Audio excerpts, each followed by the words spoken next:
हर हर महादेव। हम आरंभ कर रहे हैं शिव महापुराण के रुद्र संहिता का 5वां अध्याय। नारद जी का शिव तीर्थों में भ्रमण व ब्रह्मा जी से प्रश्न। सूत जी बोले, महर्षियों, भगवान श्री हरि के अंतर ध्यान हो जाने पर मुनि श्रेष्ठ नारद शिवलिंगों का भक्ति पूर्वक दर्शन करने के लिए निकल गए। इस प्रकार भक्ति मुक्ति देने वाले अनेक शिवलिंगों के उन्होंने दर्शन किए। जब उन रुद्र गणों ने नारद जी को वहां देखा तो वे दोनों गण अपने शाप मुक्ति के लिए उनके चरणों पर गिर पड़े और उनसे प्रार्थना करने लगे कि वे उनका उद्धार करें। नारद मुने, हम आपके अपराधी हैं। राजकुमारी श्रीमती के स्वयंवर में आपका मन माया से मोहित था। उस समय भगवान शिव की प्रेरणा से आपने हमें शाप दे दिया था। अब आप हमारी जीवन रक्षा का उपाय कीजिए। हमने अपने कर्मों का फल भोग लिया है। कृपा कर हम पर प्रसन्न होकर हमें शाप मुक्त कीजिए। नारद जी ने कहा, हे रुद्रगणों, आप महादेव के गण हैं एवं सभी के लिए आदरणीय हैं। उस समय भगवान शिव की इच्छा से मेरी बुद्धि भ्रष्ट हो गई थी, इसलिए मोहवश मैंने आपको शाप दे दिया था। आप लोग मेरे इस अपराध को क्षमा कर दे, परंतु मेरा वचन झूठा नहीं हो सकता, इसलिए मैं आपको शाप मुक्ति का उपाय बताता हूँ। मुनीश्वर, विश्वा के वीर्य द्वारा तुम एक राक्षसी के गर्भ में जन्म लोगे। समस्त दिशाओं में रावण और कुंभकर्ण के नाम से प्रसिद्ध हो जाओगे। राक्षस राज का पद प्राप्त करोगे।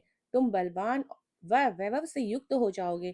तुम्हारा प्रताप सभी लोगों में फैलेगा। समस्त ब्रह्मांड के राजा होकर भी भगवान शिव के परम भक्त हो जाओगे।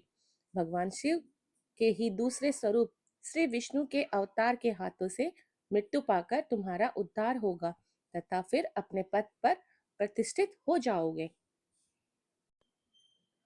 सूत जी कहने लगे, इस प्रकार नारद जी का कथन सुनकर वे दोनों रुद्रगण प्रसन्न होते हुए वहां से चले गए और नारद जी भी आनंद के सरोवर हो मन ही मन शिव जी का ध्यान करते हुए सिर तीर्थों का दर्शन करने लगे। इसी प्रकार भ्रमण करते करते वे शिव की प्रिय नगरी काशीपुरी में पहुंचे और काशीनाथ का दर्शन कर उनकी पूजा उपासना की। श्री नारद जी शिव जी की भक्ति में डूबे उनका स्मरण करते हुए ब्रह्मलोक को चले गए। वहां पहुंचकर उन्होंने ब्रह्मा जी को आदर पूर्वक नमस्कार किया और उनकी स्तुति करने लगे। उस समय उनका हृदय शुद्ध हो चुका था और उनके हृदय में शिव जी के प्रति भक्ति भावना ही थी और कुछ नहीं। नारद जी बोले, हे पितामह, आप तो पर ब्रह्मा परमात्मा के स्वरूप को अच्छी प्रकार से जानते हो।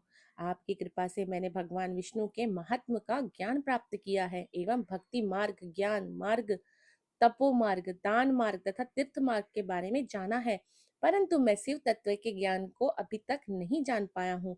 मैं उनकी पूजा विधि को भी नहीं जानता हूँ, अतः अब मैं उनके बारे में सब कुछ जानना चाहता हूँ।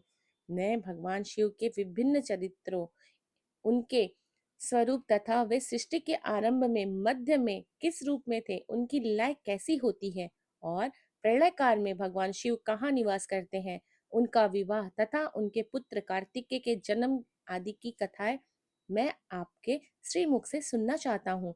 भगवान शिव कैसे प्रसन्न होते हैं और प्रसन्न होने पर क्या क्या प्रदान करते हैं, इस संपूर्ण वृतांत को मुझे बताने की कृपा करें। अपने पुत्र नारद की ये बात सुनकर पितामह ब्रह्मा बहुत प्रसन्न हुए।